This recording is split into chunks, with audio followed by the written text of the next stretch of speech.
Hello, everyone. Welcome to my first live stream. Super duper exciting. Feel free to drop something in the chat and let me know that you are there. Looks like I got one person. Not sure if that one person is me.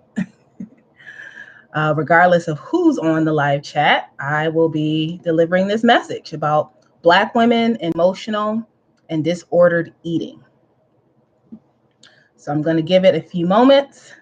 Hopefully more folks join, but regardless, we are going to get into it.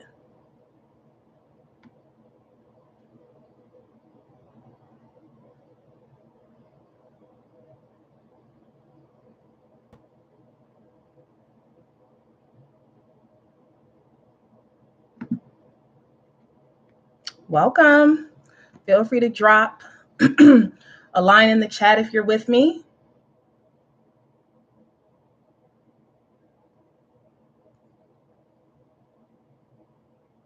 All right. Well, I'm going to go ahead and get into it. And again, like I said, hopefully we'll get some more folks on. Excuse me. So, all right. Where do I even begin with this message? Well, first of all, I just want to say, there's only one person here. And like I said, it could be me. But in terms of responding to comments, I'll probably, if there are any comments, I'll probably take little breaks to respond. Just want to wish you all a happy holiday, happy new year. Hopefully everyone enjoyed the Christmas holiday that just passed. And hopefully you all have some good plans for New Year's. And whenever you do come on, if you could like this video, that definitely helps, I think, to sort of give me a little boost. All right, so I'm going to start by defining emotional eating. I'm going to start with the definition. So essentially, it's a very simple definition. Emotional eating is eating to suppress or soothe emotions, period. So I'll say that again. If you eat to suppress or soothe your emotions, that is considered emotional eating. There's some people or professionals who say that as far as emotional eating goes, all people emotionally eat. It's just about to what degree. So again, there are medical professionals who believe that all people emotionally eat, but it's to different degrees. So obviously some people go above and beyond, like in my 600-pound life and things like that. And then some people maybe do it on a smaller scale. So we'll talk a little bit more about that. Now, disordered eating, I'm going to define that, has to do with restrictive, impulsive, and irregular eating. So again, restrictive, impulsive, and irregular. So I want to make a distinction between disordered eating and an eating disorder.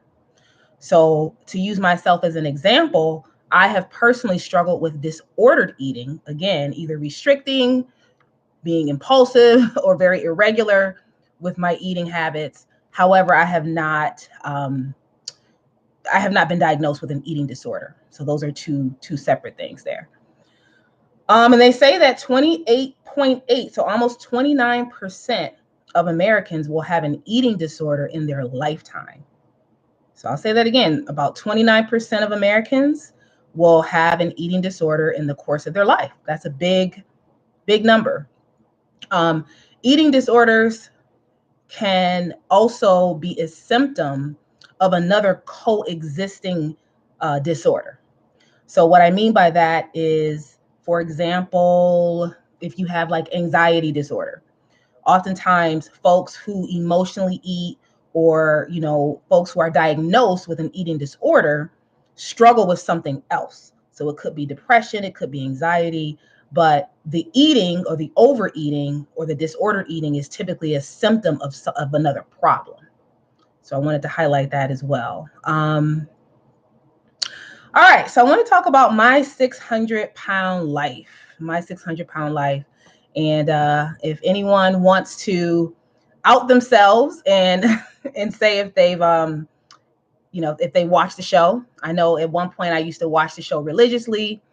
I'm not sure if it's actually still on air, if they're running like reruns, but why I'm bringing this up is that I think it's fascinating that My 600-Pound Life has been on air as long as it has. And I'm curious what you all think that means. Like, why do you think this show, season after season after season, it keeps getting renewed?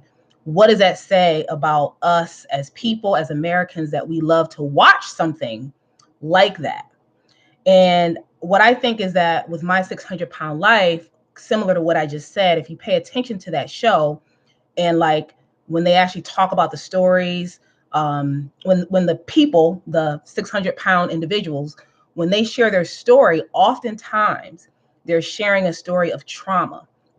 So oftentimes when you delve into their life, you see that the reason why they're overeating is not just because they're bored, but oftentimes, many of them have been sexually abused, or they have gone through some type of significant trauma. And then that kind of sparked the eating, disordered eating, or, emotional eating. So I found that to be very interesting. But my theory, and this could be wrong, but my theory is, when it comes to this show, I think that one of the reasons why it's been on air as long as it's been on is because as people, I think there's a part of us that can identify with, seeing the, again, 600-pound folks overeat. Now, I'm not saying that all of us eat to that extent. I know I have never had an entire loaf of bread or an entire carton of eggs in one sitting. But I do think that on some level, many people, and we're talking about Black people, specifically Black women, but many people, let's just say in general, struggle with overeating. And I think that there's a part of us that when we see folks on My 600-Pound Life, even though we're not 600 pounds, we can identify, because we know that on some level we have participated either in emotional eating, in disordered eating, or both. That's my theory. And again, feel free to comment in the chat if you agree or disagree. So I'm going to talk a little bit about body image, because I also think that that relates to this topic. I think oftentimes when folks come into disordered eating, in many ways it's because they're trying to control the way they look. And this is something I struggled with. And so I also want to highlight that most of the subscribers I actually have on my channel came to me from a video that I did about the Brazilian butt lift. And I find that fascinating because, again, I have, prior to that video, I had made many other videos about many different topics. But the video that to date, my most successful video, is about body image. And quite frankly, if I put any video on my channel about body image, I can almost guarantee it's probably going to do well. So I think that says something. I think it says a lot about the culture that we live in, the expectation, especially for women, more specifically for Black women. And we're going to, I'm kind of setting the stage for what I'm going to talk about. But again, I think body image oftentimes, is a pathway to how, as women, as Black women, we sort of fall into disordered eating. Because for you to look the part, what do all the medical professionals say? You got to diet, you got to exercise, right? Like that's like the foundation. Regardless of what else, you have to diet, you have to exercise. So I know how I came into disordered eating had a lot to do with body image, wanting to look a certain way and trying to figure out, well, what do I need to do to look like that? And that led to, a series of unhealthy, in my opinion, unhealthy behaviors. Okay, so I want to just talk about or highlight why I named this live Just Liking to Eat, because I think that with everything I just said, I talked about trauma and I talked about a lot of like deep issues. I talked about coexisting disorders. With all of that, the funny thing is, regardless of how our outward expression of, the way we eat manifest, everything seems to be minimized to, we just like to eat. Like, that's it. It's not deeper than that. Nope, she just likes to eat. They just like to eat. and I, and this is something I've said to myself or about myself. And the truth is most people like to eat, right? Like, most people. I don't know very many people who hate eating. So if it's as simple as just liking to eat, in terms of, I'm talking about Black women, if that's all it is on a surface level, Black women just like to eat, Black people just like to eat, what do you think that, or how do you think that underestimates or devalues, a lot of our issues? Because, oh, hey, I don't know if I'm saying it right, Joelle, but welcome. And thank you for commenting. So, I mean, it's interesting. So I really want us to think about that. Now, I want to highlight, now, eventually I'm going to get more tech savvy and, like do screen sharing, but I'm going to go back to Tess Holliday, who's a white woman, a model, who was on Tamron Hall, I want to say maybe last year. And I don't know if you all saw this, but Tess Holliday is about, I Googled this, she's about 200, almost 300 pounds. She sat there on Tamron Hall and talked about how she was diagnosed with anorexia. And, it was just a very interesting, to be honest with you, I personally did not know that you can be heavier and be anorexic. So that was my own bias. I didn't know that. Now, what I found interesting about this is the fact that, in my opinion, I think if I told my dietitian or my nutritionist or my doctor, now granted, I'm not almost 300 pounds, but I'm definitely not small. If I told any medical professional about any eating pattern, I do not believe in no way, shape, or form I will be diagnosed with anorexia. I personally do not believe that any Black woman who's almost 300 pounds would be diagnosed with anorexia. So what I'm highlighting is a disparity in the culture. Is that I do believe that white women are given the space, the room, the freedom, the liberty to be viewed in a different light. And I just, quite frankly, as I delved more deeper into this topic of emotional eating and disordered eating, I learned how much I didn't know as a Black woman. Like, it just blew my mind. There's so many things out here, which I'm going to share some of with you this evening, that I had no clue about. And mind you, I've struggled with my weight my entire life. And I've listened to, all types of podcasts, and there's still so much that I did not know. So I'm highlighting Tess Holliday again, a white woman, 300 pounds, who was on Tamron Hall. You can Google it.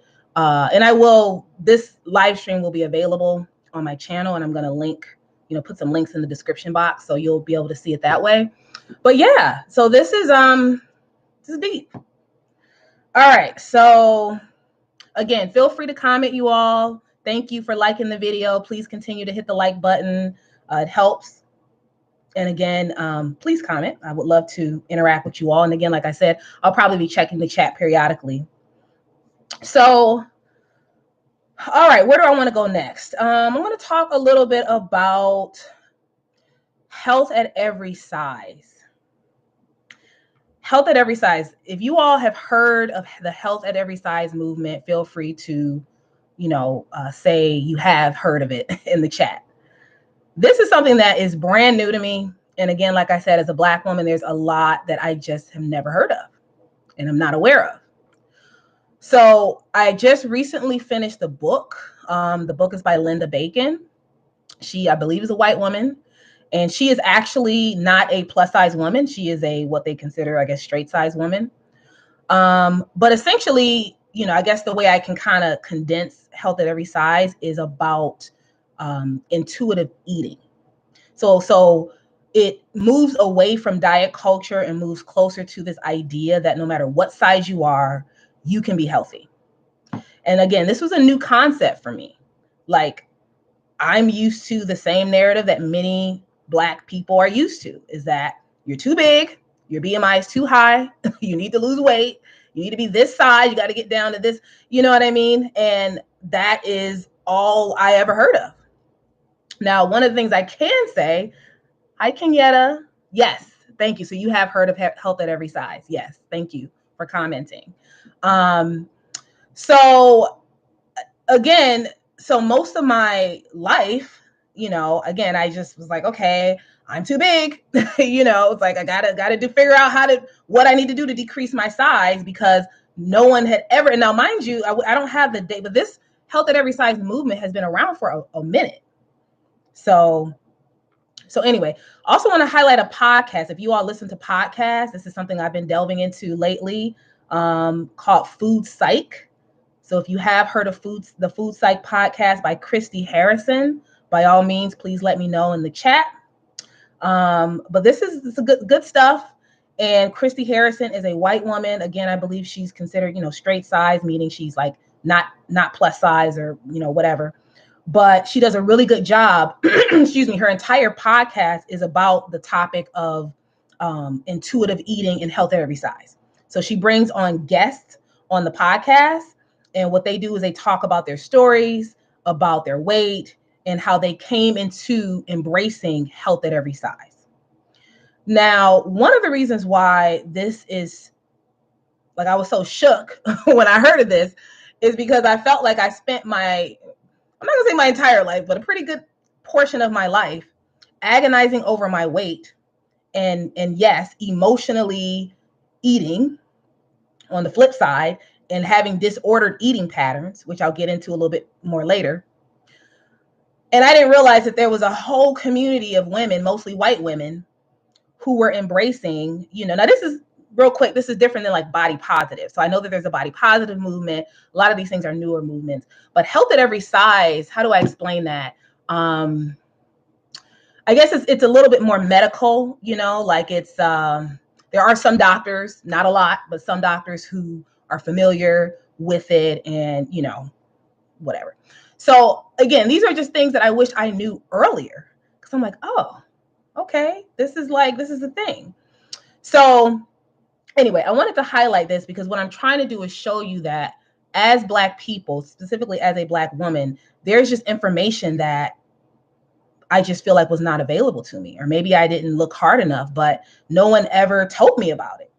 And what has happened to me is that as I have delved more into all of these things, it has in many ways helped me to not only embrace myself, you know, but also it has highlighted that some of my eating habits have been disordered.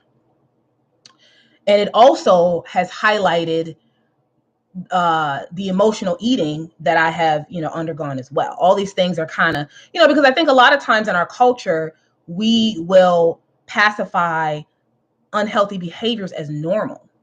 You know, like, for example, not being hungry, but because you're going over so-and-so's house and they have a table full of food, or because it's Thanksgiving, or because it's a holiday, you pile your plate up. And if you don't pile your plate up, everybody's looking at you like, what's wrong with you? You know, it's almost like if you don't indulge, people are offended. So there's a lot of behaviors that I think that we have within our culture that we just normalize. Like, oh yeah, I mean, it's a holiday. It's 4th of July. I'm supposed to have a whole plate of fried chicken, you know? And so, you know, I think for me, I can even say now this goes back to 5th grade, like elementary school. And I talk about this in my book, but I remember not being hungry. Like literally in elementary school, I remember eating, not being hungry, eating, and then thinking to myself, why am I eating? I'm not hungry. But then it just was like, well, it's snack time. You know, it was like I had a thought that like I shouldn't be eating because I wasn't hungry. But then it was like, well, it is snack time, so I guess this is what I'm supposed to do. And, you know, of course, there's so many moments I wish I can like go back on and like, you know, take all those calories away, because it's like I wasn't hungry. But I think there's just a lot of things, like I said, not only within the Black community, but also even just American culture, Our portion sizes are just outrageous. The sugar, like I got a smoothie today and it was like overly sweet, and I didn't realize that they were adding sugar. It doesn't say on the menu, it says, oh, it's kiwi and strawberry and banana and whatever. It doesn't say they added a whole, like, whatever third tablespoon of sugar in there, whatever. So again, all of these things like embedded in our culture, and we just constantly are consuming, even when we're trying to be healthy. It's hard to, you think you're having a smoothie, you think you're being healthy, and then you realize, oh wow, they just put extra sugar in there. And yeah. So, okay, I don't want to go off on too many tangents, but if you guys have questions, feel free to put your questions in the chat. If I don't see any questions or any comments, I'm going to just keep talking. And again, I want to thank you all for spending your evening with me. It means a lot to me. All right. So what else? What else do I want to highlight here? I want to talk a little bit about Oprah because I don't know. I mean, I don't know who's a Black woman on here, who's Black, but look, Oprah obviously is a American icon. So whether you're Black or not, I think most of us used to watch her show regularly.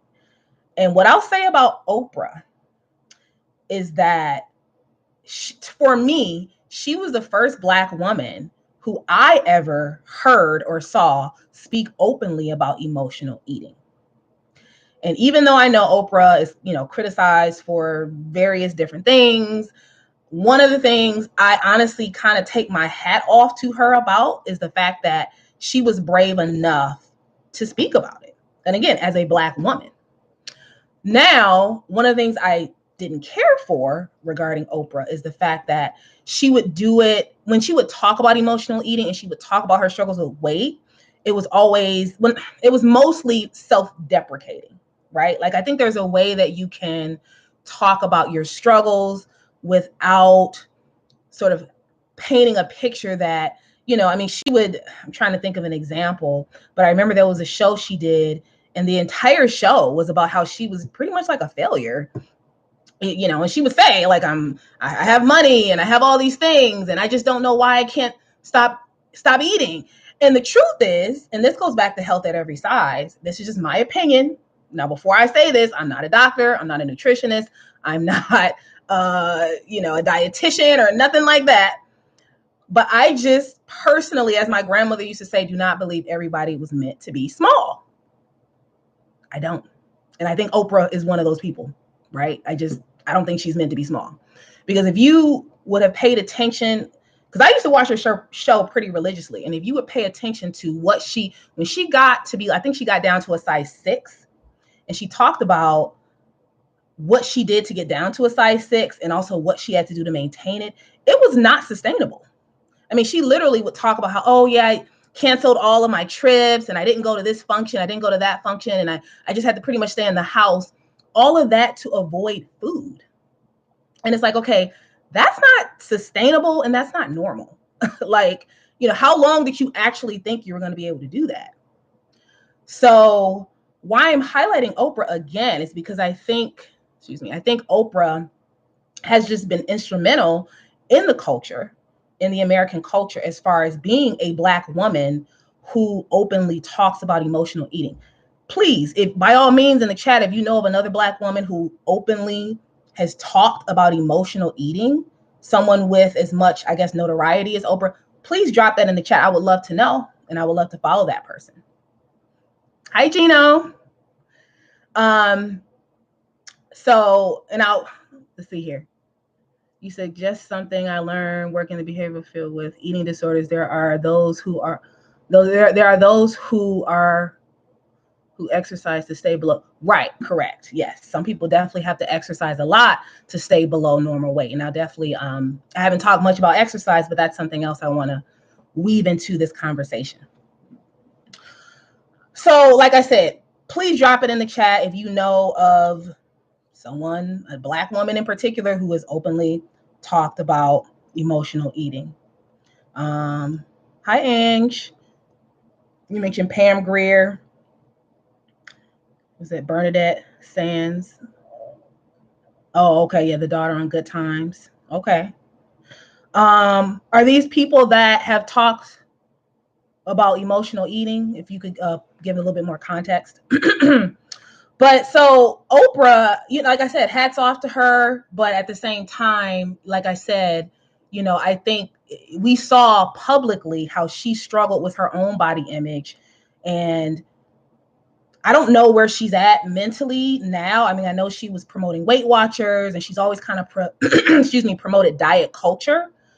But I think that the truth is, if we really want to get down into it, and this is actually a separate topic, but I personally just don't believe everybody is meant to be small. And I think that a lot of us, how we come into specifically disordered eating, I'll talk about emotional eating in a minute, but disordered eating patterns, I think oftentimes that is because many of us are trying to be a size that is very difficult for us to be unless we develop some unhealthy behaviors. I mean, that's just my opinion. Feel free to disagree. All right. So I just want to say something about, I guess, like weight loss surgery. And, like I said, and I'm just making different points. I guess what I'm trying to do is, there's not a lot of a blueprint. It's not a huge blueprint for what I'm talking about. There's not a ton of Black women who openly speak about this topic. And so I'm trying to do my best to sort of highlight different points that I think is important. But so what I'm going to do is tie together two things before I get into the weight loss surgery. I'm going to start with going back into health at every size and intuitive eating. Again, for me, this was finding out about health at every size and finding out about intuitive eating. Some people call it mindful eating. It's just this idea that you don't have to diet. You don't have to have all these weird disordered eating patterns.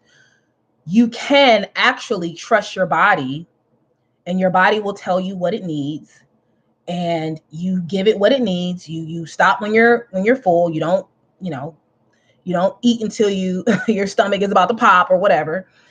And whatever size you end up at, that's just where you are. Like, you just embrace that. Of course you want to, as Gino highlighted, and put some exercise in there too. And yes, so, but I was mentioning weight loss surgery because, and again, like I said, I'm not a medical expert. I'm just somebody who makes observations.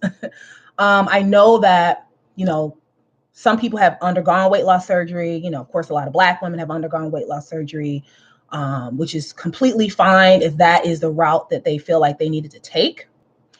But one of the things I do notice is even with weight loss surgery, right? Like, even when people get their stomachs reduced in size and physically cannot eat a lot, like if they eat a lot, it will hurt them.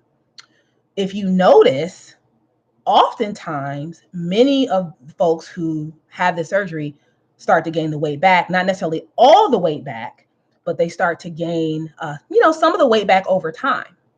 So I think that also says something too, in terms of this sort of push for us to be small or to be smaller or to be a certain size. Again, our bodies always win.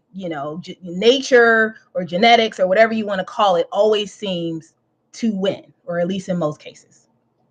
So that is another thing. So again, I think I talked kind of a lot about disordered eating. I think maybe one of the last things I'll say is, like, for me personally, I've struggled with both. I've struggled with disordered eating and I've struggled with emotional eating.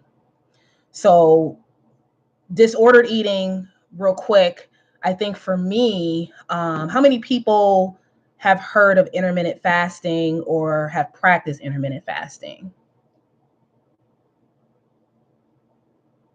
I hear what you're saying, Gino. Excessive exercise leads to injury. And yes, definitely. You're saying don't over exercise. Oh, hi, Angel. Good. I'm happy you're here. Yes, intermittent fasting. Okay, sorry, I'm losing my train of. This is why I can't read comments and like talk, because I get caught up. Okay, yes. Okay. So intermittent fasting. Personally, anytime I have ever lost weight in my entire life, it has included intermittent fasting.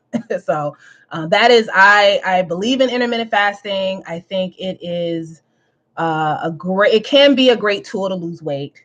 However, here's what I want to highlight, and this is where it got a little tricky for me, is because, in my opinion, there is a fine line between intermittent fasting, or maybe fasting in general, and disordered eating.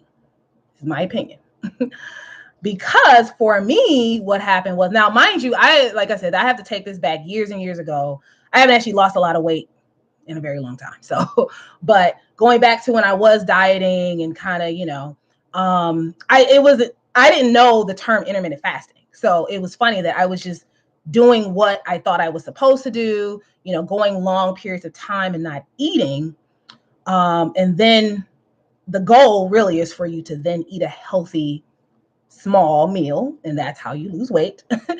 And what I was, for me, it just got to just crazy. I don't even know what I was doing. I mean, I think I was trying to extend the fasting period to hopefully lose more weight. But then when I was done fasting, I'll be super hungry. And of course, my meal would not be small, and it probably wouldn't be as healthy as it should. And I guess one could say that I was borderline binge eating at some point, because, like I said, I would go long periods and not eat.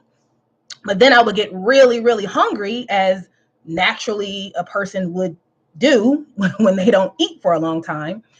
And so what I'm highlighting again is something that's supposed to be used as a tool for weight loss, which I think can be an effective tool.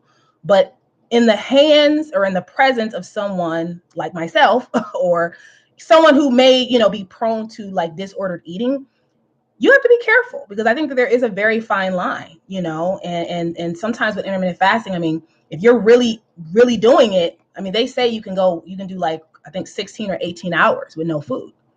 Now, again, some people do this very successfully. They lose weight, but you have to think about, well, how sustainable is it? Can I continue to keep doing this for the rest of my life to keep the weight off?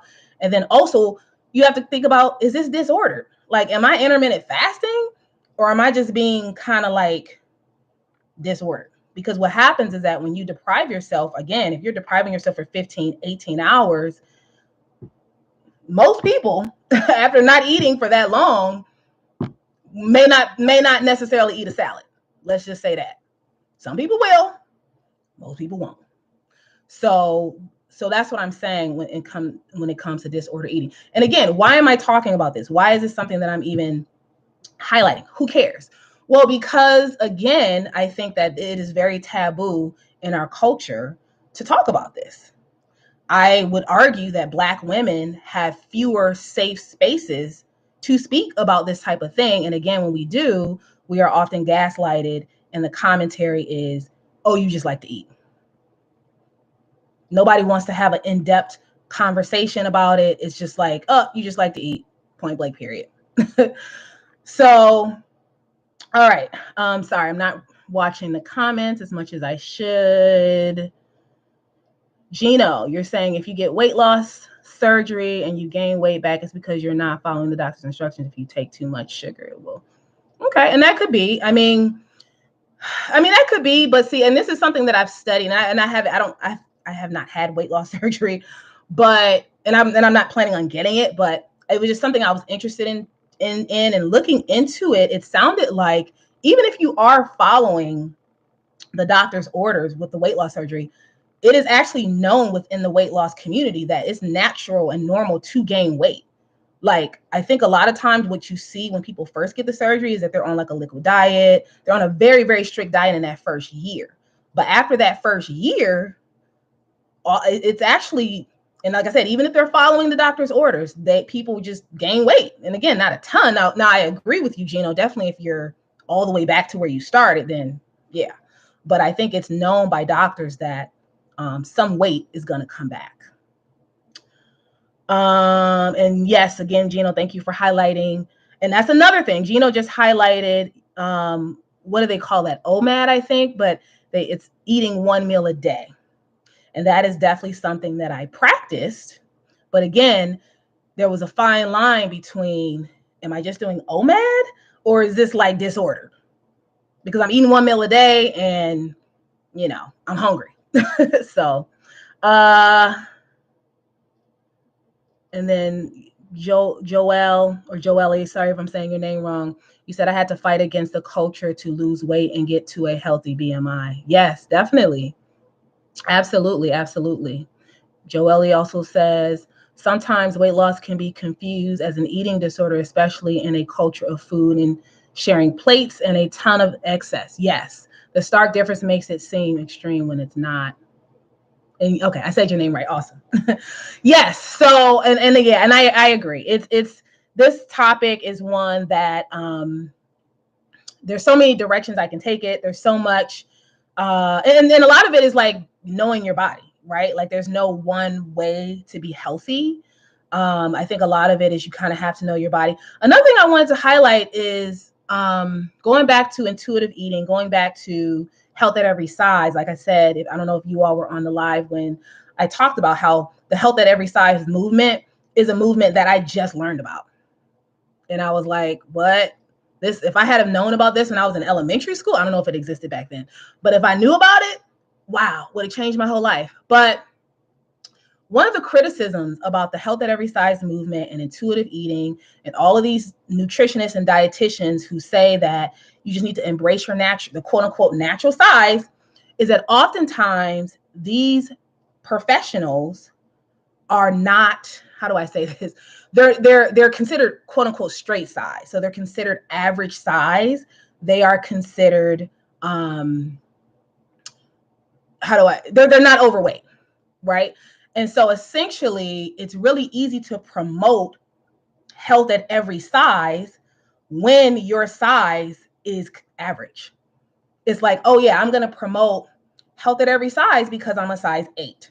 And I'm just like right in the middle. I'm not big, I'm not small. You know what I mean? And so I just want to highlight that as being significant, because it's like, now, would you promote, like if somebody was 300 pounds, would you still, or the person, let's just say Linda Bacon. Linda Bacon wrote the Health at Every Size book, right?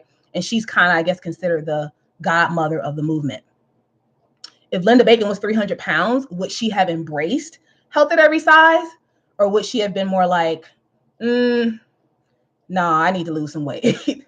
So I just want us to be, I think we all should be mindful and careful, again, even if we're sort of embracing these different movements, because we do want to think about, okay, well, let's look at the leader of the movement and see, what do they look like? Because it's easy to, even food psych. I talked about the food psych podcast, which I've been listening. I probably at this point have listened to so many episodes. I'm obsessed. I love food psych. And again, it's Christy Harrison. You can find her podcast on YouTube. I don't think she's still recording the podcast anymore, but there's tons of episodes if you guys are interested in this topic. But again, Christy Harrison, who promotes health at every size and intuitive eating and embracing your size, and just like, she's anti-diet culture. She doesn't believe in dieting. She is just an average size. So again, if she was 350 pounds, would she still be leading that podcast? Would she still have those same thoughts and ideas? Or would she then be promoting a diet? So you also want to look at, again, like I said, who is the messenger? All right, who's the messenger? Miss T London. Oh, hi, Miss T London. Gino, you're saying fast food and processed food is what caused your weight gain. However, you also had cut out all physical activity okay, and it was hard for you to gain as much weight. Okay, well, I'm gonna respond to the first part. Yes, definitely the fast food and the processed food, most definitely, that will do it. And in this culture, yeah, I don't know, like I said, I'll highlight again. I got a smoothie today and it tasted like a bag of Skittles, and I'm like, okay, I'm trying to be healthy here and I'm not. And I think when I looked at the calorie amount, the smoothie probably had like 700 or 800 calories, which is the amount of calories that, like, if you've gotten weight loss surgery, I think a lot of times they cap their calories at like 800. So for some people, that's like a whole day's meal. And that was just a smoothie. Joelle. And now I'm going back. Now I'm forgetting if it's Joelle or Joelle. Feel free to put the pronunciation of your name in the chat. But another point of criticism is that if everyone was truly healthy in terms of diet and exercise, everyone would have a healthy weight. How could one be overweight, obese, and have healthy habits? Okay. Yeah. That's interesting. All right, so I'm going to just take a little break from the chat for a minute, and then I'll definitely read the rest of your comment. Oh, the first pronunciation was correct. I think I said Joelle first. I think I said Joelle. All right. You guys have any questions? Yes, thank you. Joelle. I'm sticking with Joelle. If you guys have any questions, feel free to. So I'm going to go back to emotional eating because I feel like I talk mostly about disordered eating, but emotional eating, as I defined it in the very beginning, that's going to be eating to suppress emotions, now, or to soothe emotions. I feel like this is something that, I think I said this also in the beginning. There are professionals who believe that everyone does this. So this is not only just people in larger bodies who emotionally eat. And, the funny thing about this is that if you are in a smaller body, you're small, a lot of small people emotionally eat all the time, but the difference is that because they may not have a physical manifestation of it, that they can kind of get away with it versus someone like myself who, if I am emotionally eating, it will show. Now, whether or not that's true that all people emotionally eat, I can't say. I think that, in our culture it could be true, because the truth is that there's so many different reasons why we eat other than being hungry. If we're solely going off of just like when we're hungry, then, that's going to look a lot different than, I feel like there's a lot of social components when it comes to food and why we eat. And like I said, people can even get offended oftentimes, like very offended if you go to their house and they offer you something and you're like, oh no, I'm okay. So again, that will be another component of, it's like, but emotional eating, I say for me, manifested, I think, so I'm working on a third book, right? For those of you who are not on my IG, I think I mentioned it, but one of the things and I don't know how long it's going to take me to write it, but one of the things I talk about is, as a woman, specifically as a Black woman, I feel like there's a lot of expectations, especially, in the professional space, especially before COVID, before I was working from home. It's like, I just, at one point I had multiple jobs, and bottom line for me, emotionally eating was because it was like my one time to do what I wanted to do.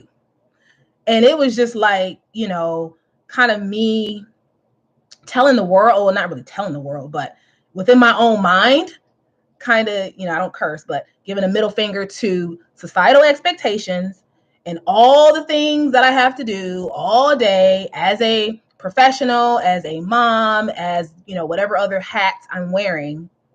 And it is my one time, my one space to just enjoy, right? It's not a boyfriend. It can't break up with me. It's not a kid, talking about food. It can't ask me, to do something, or, it's not going to cry or what. It just is. And that for me was, several years of my life, eating late, and it was soothing. And I talk about this in my current book, but I'm going to go deeper into it in my third book. But, and by the way, I'm sorry, I'm mentioning my book. For those of you who don't know, I did write a book. Here it is. My Own Gaze, Memoir. You see that part, Memoir of an Invisible Black Woman, available on Amazon, and on my website, which you can get all that information in the description. So comment in the chat if this is something that you have experienced, if you have struggled with emotional eating, or if you know people who struggle with emotional eating, again, it doesn't, I mean, you don't have to be in a larger body to emotionally eat. You know, it's essentially eating to relieve stress. It's eating for every other reason other than the fact that you need to eat, you know? But again, a lot of times when Black women do this, they are not diagnosed with any disorders. Nobody's checking for their mental health. Nobody's asking them if they're okay. People are just like, oh, she just likes to eat. And that's just what it is. It's not any deeper than that for us. And I argue that that is a problem. In my book, in my current book, the one I just showed you, I talk about how I even realized that because like I said, I didn't even really realize I was emotionally eating. I was just, because quite frankly, sometimes I would be hungry. It wasn't like I was just always not hungry. Sometimes I hadn't eaten all day. But again, why it was emotional is because it was in my bed at 10 o'clock at night. You shouldn't be eating. I know people, occasionally it's fine, right? But when you have a pattern of eating in your bed at 10 o'clock at night, that's probably not what you should be doing, especially if you want to lose weight, which is what I was trying to do. So it's contradictory. But how I came to even realize that anything was even wrong with it was a gentleman who, and I talk about this in the book, but there was a gentleman who I met, and basically he referred me to a podcast, and I started listening to this podcast, and it was the first time outside of Oprah, right? Because mind you, I said Oprah was the first person first Black woman who I have ever heard talk about emotional eating. When I came into this podcast, it was the second time in my life I had ever heard a Black woman speak about emotional eating.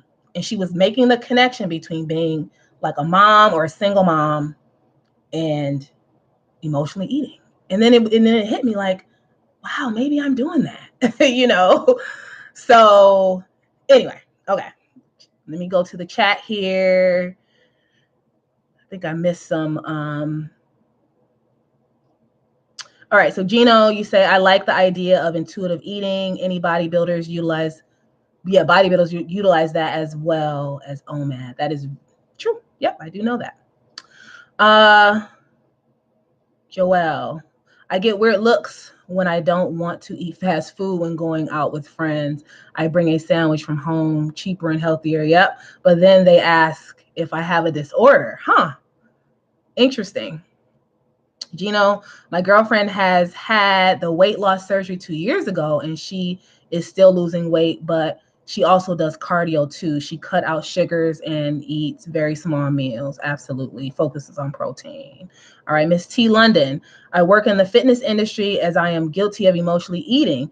As a Black woman, I have found that our culture has a lot to do with it. Practices in the childhood home. Yes. So I appreciate you sharing that, Miss T. London, and especially highlighting that you work in the fitness industry. And I can't fully see your thumbnail, but I would imagine you're probably a fit person, but yet you are guilty of emotionally eating. And I appreciate you sharing that, because I think the assumption is, again, the only people who struggle with this are people who are plus sized, and that is not true. A lot of people struggle with emotional eating, and quite frankly, a lot of people, specifically Black women, don't even realize they're doing it. Like, you have no clue that what you're doing is even emotional eating. You just think that it's normal, like I did. Joelle says, I used to emotionally eat, but realized I tried to satisfy myself with food when I wasn't satisfied with my life. That's deep. Since then, I changed college majors, made new friends, and started the hobbies I wanted. Yeah, and thanks for saying that, because I think for me, once I realized like, oh, wow, I'm probably emotionally eating. And then I started to think about, I like what you said here about, your life and not being satisfied with your life. I then was like, okay, I'm doing this thing. It is not healthy. And I'm saying that I'm trying to lose weight, and I'm actually trying to lose weight, but then I'm doing this thing. So what I had to do is really target. Like, I can tell you now, I rarely eat. I try not to eat late a lot. I'm not gonna say I never do it. I try to stop eating in my bed because I think that was, so now for like, I rarely do that. But there's just certain behaviors I had to sort of disconnect to force myself out of that mode. Because essentially, if we're all really trying to be healthy, we should be using food for fuel. We should be using food for nutrients, right? Like, that is what we should be using food for. So if we are eating late, eating a lot, eating, where you're supposed to be sleeping, I know a lot of people do that. But, again, a lot of these things you have to sort of peel back the layers and figure out, well, why am I, if something is going to increase the likelihood, like they say, you shouldn't eat and watch TV, because oftentimes when you're watching TV and you're eating, you're not even as aware of what you're putting in your mouth. You're not intuitive eating at all. So now I'm guilty of definitely eating and watching TV. I think many of us are. But again, you get my point. It's not like we're perfect, but just figuring out how can we go about eating in a way that's going to ensure that we're not overeating. And then also that, you do want to enjoy your food, but you want to enjoy it not from a place of like, emotional eating, but from a place of trying to satiate your body and then move on, satisfy yourself and then move on. Food should not be that deep. Like, it's about to be the new year. And if you all are like me, I'm already setting some goals for the new year, like, oh, I want to, my little goal. And I mean, I kind of set little goals all the time, but New Year, especially the New Year's, that's when everybody's, has the resolutions and what ends up happening. I'm not even gonna say 3 months, oftentimes 3 weeks into the new year, all of that stuff is out of the window, like in the trash. So, but I think, and I'm sorry, I'm losing my train of thought now. So sorry, I was gonna say something important, and this is why going live is, a little bit harder than filming. And then Miss T London, the thing that changed my mindset was to see food. Yes, thank you. Kind of helping me get back on track here. Yes, definitely seeing food as fuel. Because the truth is, if you're seeing food as fuel, if that's how you're looking at it, as energy, as it is, then that is going to be probably make you less likely to emotionally eat or just eat when you're not hungry. All right. So let me thank you all for staying on this chat for this stream. Thank you for staying on the live stream as long as you have. Just going to kind of see if I have any additional points to bring up here that I didn't go over. Oh, okay. This is a good one. And I can't believe I was going to not say this. So have you all heard of Sabrina String's book called Fearing the Black Body, The Racial Origins of Fatphobia? If you have heard of her book, feel free to comment and let me know that you've heard of it in the chat. So yeah, this is a good one. And this is actually this is probably a different topic slightly, but so she talks about a lot of things. And I'll be honest with you, this book it's not an easy read. It's certainly very, very academic. And then I did go to college, but still, it's like, whoa. So I kind of did the audiobook, but even that was a little, so I'm saying all this to say, I'm not encouraging you to rush out and go get the book, but I do want to highlight that it is, if you can get through the book, she makes some good points. And she also has some interviews on YouTube if you want to check her out. Again, it's Sabrina Strings.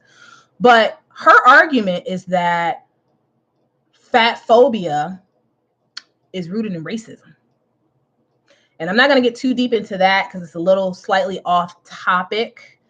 But she goes back to like the Renaissance era and, looks at voluptuous white women and white people. Because keep in mind, being plus size, even though in this modern American culture, you might believe that it's the thing to not be, but the reality is that there was a time period, 1400s, on through, 1500s, on through the 20th century, where being having a fuller body was on trend. And of course it's on trend now, but like, the medical industry will say, we all need to be this certain size, we all need to lose all this weight. But the reality is, even if you go back to like the Renaissance era, you'll see those images, many of them white people who were by no means small.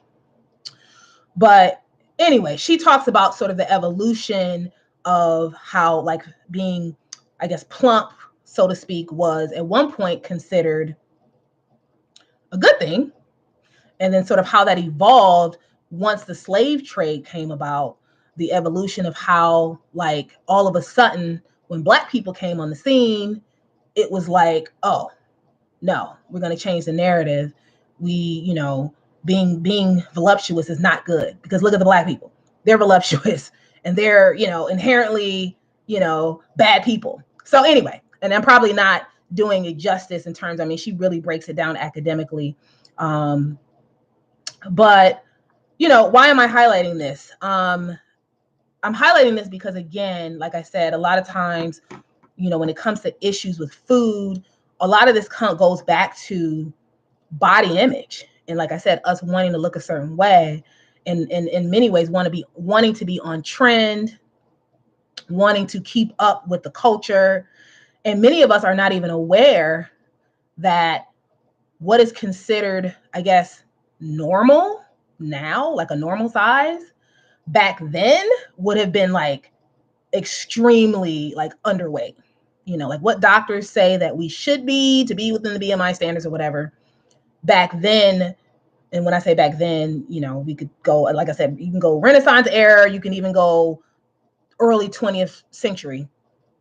But it would be like models, like the way models look, extremely skinny, even though I know in American culture, it's like those types of body types can be sometimes praised for being so thin. That was not always considered healthy, So I guess, we need to put it in context. And I think the truth is that historically, probably the bodies that have always been considered the healthiest have not necessarily been huge, my 600-pound life bodies, obviously, or even really slender bodies, but bodies that were probably somewhere in between. And I think ultimately that's what we're all trying to do, is just be an average size. And I think we all have to figure out, we have to make peace, right, with our genetics, with what we're willing to do, with how much time we have to exercise, with how many home cooked meals are we going to actually cook? How many meals are we going to actually cook? Can we minimize the fast food? We're always trying to navigate all of these different components, and it's not easy. It's not easy. So I'm here to say that I see you, I hear you, I relate. This topic is something I'm very passionate about, because I think that a lot of Black women, we don't speak about it. There's no spaces to really talk about it. People, and again, I'm going to do another, either it's going to be a live stream or a video, kind of going more in depth about Sabrina String's, again, this whole idea of fearing the Black body and fat phobia. That is very deep. It is no secret that Black women tend to be larger in size. So we're going to talk about that, because I think a lot of us are trying to fit a mold that may not be meant for us. And again, I'm a huge advocate for being healthy. I'm a huge advocate for eating healthy and exercise and all of that. However, I'm not an advocate for emotional and disordered eating. And we have to figure out how to come to a place where we can have balance, just have more balance. Okay, let me read some of the comments here. Joelle, you said, I haven't read the book, but it's on my list. Yes. Okay. Put that on the list.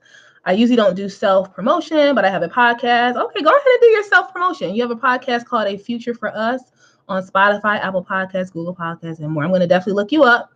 I have talked about the beauty trends being a guise of rape. Okay. Yes. Maybe that might be a point of collaboration for us. So the episode is called Generation Botox. Ooh, I like that. Generation Botox. Okay, now you're really pulling me in. All right, Miss T. London, sounds like a brilliant book. We'll also purchase it. Okay. Is it LEC? I stumbled upon alternate day fasting. I'm going to give it a try.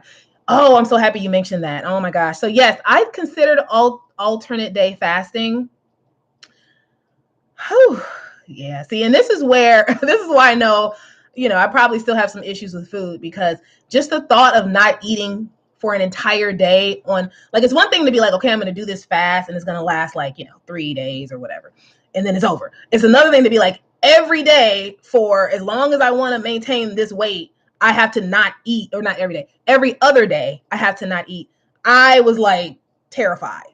I was like, I don't think I can commit to this. So I would love to know how your this is LEC. I would love to know how that goes with alternate day fasting. If I was strong enough, I would love to be able to do that, because I think it will be life-changing, but hats off to you. And then Miss T. London, I will have to, okay, good. Yep. Look at her podcast. Need to fix your relationship with food. All right. I know I've been on here now for officially an hour and 1 minute. Any questions? You guys have any questions? Or if you have any topics that you want me to discuss, either on a video or on a live stream, please put that in the chat. I would love to know more about what you all want. Let me just check my notes one last time to see if there's anything that I missed.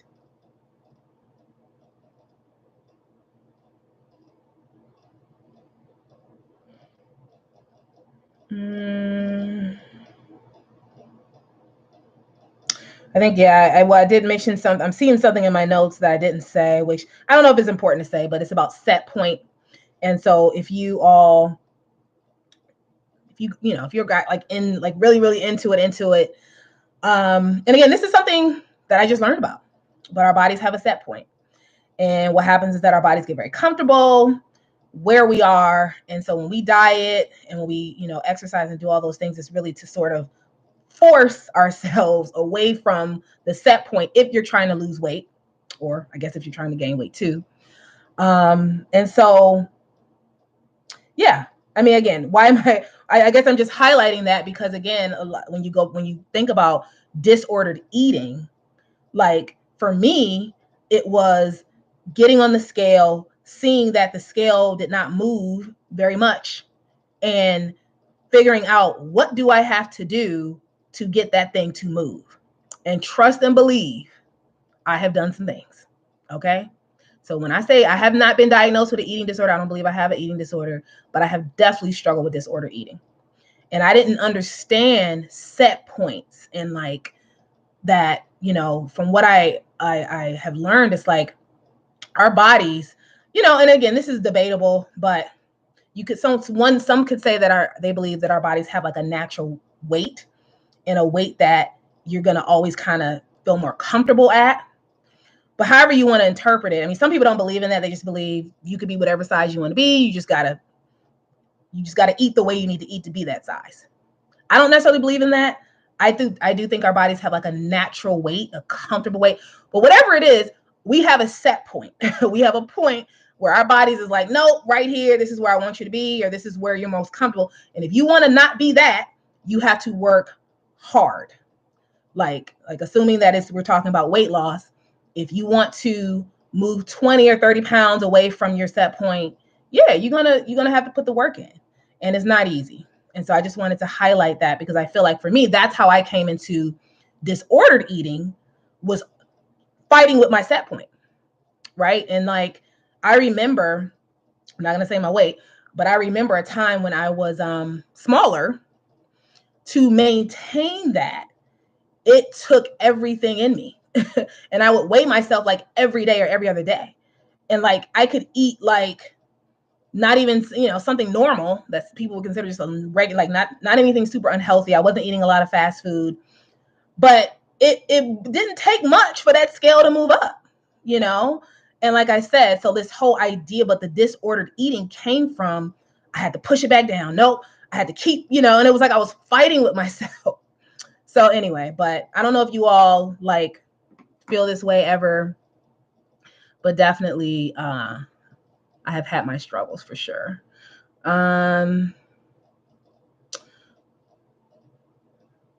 Miss T London, you said you fast cleanse 3 to 4 times a year just to cleanse the colon, but I wouldn't recommend alternative day fasting. I would recommend looking into herbs to cleanse the bloodstream. Okay, I appreciate that.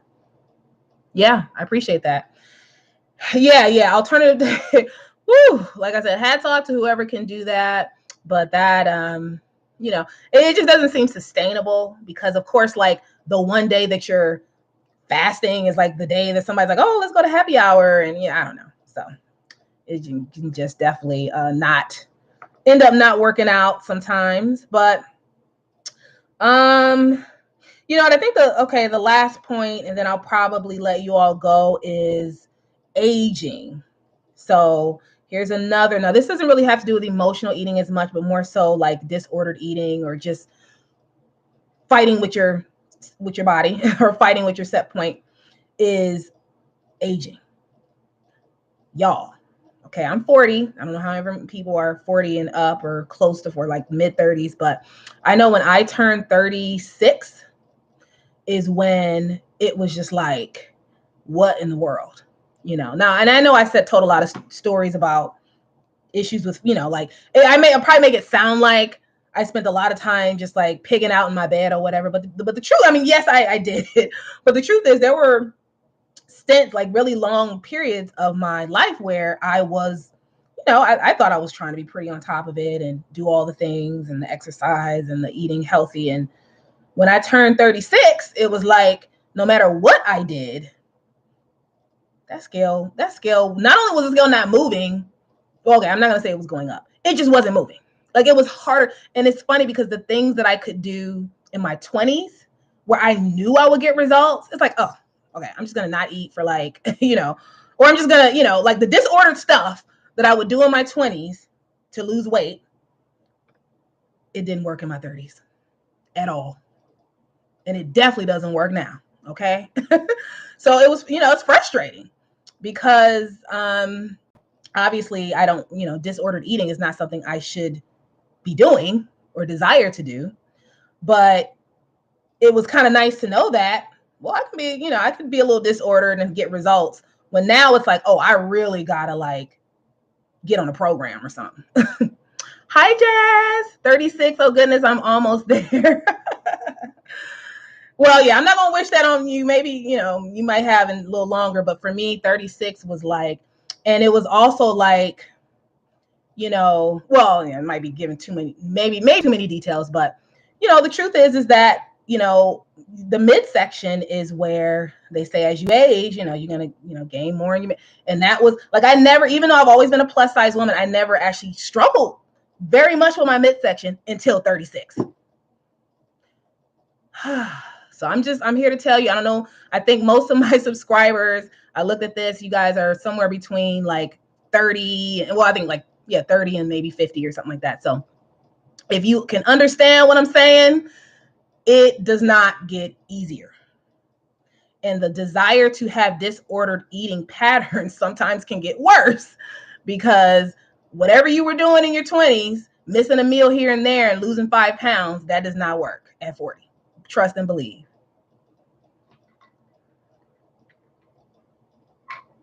Miss London, I turned 40 in September, and child, I get it. The body changes, hormones. Yes.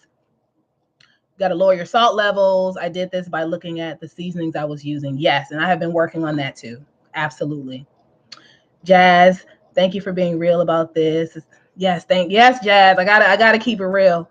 And then I don't know how to say your name. Is it Kosani? You said I'm 43 and it started with me in my late 30s. Telling you. So 2 things: aging and pregnancy. Aging and pregnancy. Those are the things that have got, I mean, really, those 2 things, it's like, be honest with you, I was just like, I'm defeated. So after I had my daughter, even though, I didn't gain that much weight during pregnancy. I had my daughter when I was in my late 20s. I didn't gain that much weight while pregnant with her. And the funny thing is I actually lost all the weight. Like literally she came out and I was like back to my pre-pregnancy size. But, and for those of you who want to have kids, let me tell you something. It's not the pregnancy that well, for me, and a lot of other pregnant women have agreed with this, it's actually not the pregnancy, because when you're pregnant, you kind of feel like you don't even really feel that hungry, because it's like you feel full all the time because there's a baby right there. So for me, it wasn't the pregnancy, it was my body changing after. So what happens is your body changes. The same body you had before you had a baby, you have a different body after. Even if you lose the weight and you may physically look the same, but your body is different. And so for me, I, kind of resumed a very similar diet, but I shouldn't have, because whatever did that diet, no, it definitely. So just giving you the real pregnancy and aging, and again, we're talking about emotional eating, but we're also talking about disordered eating. And both of these things have contributed, aging and pregnancy contributed to me struggling. And then, like I said, picking up disordered habits, trying to figure out how to manage my weight. Not easy. And then, to be honest with you, I wish I had, I could come to you now with some, like, this is how you do it. But I think you just have to figure it out. All of our bodies are different. Oh yeah, Angel, pregnancy helped me. Thanks.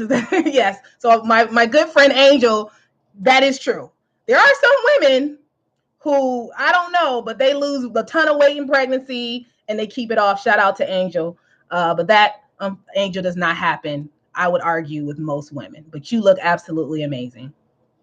Thank you for a great live. You've got me thinking about content to help Black women. That's awesome. Yay.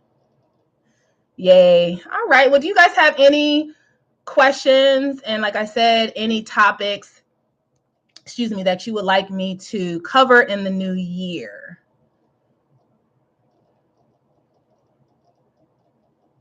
Feel free to let me know. Like I said, most of you came to me because of my video about the Brazilian butt lift. So my assumption is that many of you might be interested in body image. And I'm obviously like talking about that. So, but if there are other topics, please do share. And I just want to thank, again, all of you for joining me. I wasn't sure. This is my first time going live, and I wasn't sure if anybody was going to be on this thing. But I am very surprised to see not only some of my friends in real life, but like people who I haven't met and would love to meet. So I'm going to use these last minutes to promote myself, as we all should be doing. If you have a podcast or whatever, feel free to drop that in the chat. But I'm going to promote my book one last time, My Own Gaze, Memoir of an Invisible Black Woman. And again, available on Amazon. And you can go to my website. My website is nakaonilafor.com. All this is going to be in the description box. But if you all, so here's a little fun fact. I just launched a business, Curated Legacy LLC, officially LLC as of December 1st. Yay. And I am going to be working with those who are aspiring authors, those who are aspiring content creators. I'm going to be coaching. I'm currently a coach. So I'm going to be, if you want to go to the next level in your career or in your life. And then also public speaking, if you have any events that you would like me to speak at. So by all means, if you are interested in my services, please go to my website, fill out at the very bottom, you'll see where it says join my community. You can put your email in there, and then I'll have your email, and then I can follow up with you. But yes, thank you for all the congratulations. Thank you, Jazz, for loving my book so far. You guys are so awesome. Oh, thank you for Jazz's, she's Jay Sharia Moore. Jasmine is like my low-key tech person behind the scenes, so shout out to you. All right, Miss T London, you did a great job. Oh, really? Oh, you really are in London. That is so cool. Based in London, UK. Does your book come in a digital format? So glad you asked. No, my book is currently not in a digital format. However, that's something that I do plan on working on. I do have another book, and sorry, and I'm not going to get up right now because I don't even have the right outfit on. But I have a children's book, and it's called My Brother Adam, A Journey with Schizophrenia. So if you're interested in a children's book, it is actually available in digital format on Kindle. So if you go on Amazon and you type in My Brother Adam, A Journey with Schizophrenia, you can actually get the digital version of that book. But this book is only currently in the physical form. But wow, that's so cool that you're in London, and thank you for joining all the way from London. So I think that's all. I'm going to let you all go. Once again, Happy New Year. And thanks so much for taking this journey with me. And I will see you probably won't see you till 2023. You'll see me. I won't actually see you, but you'll see me in 2023. So have a good night, everybody. Take care. Bye.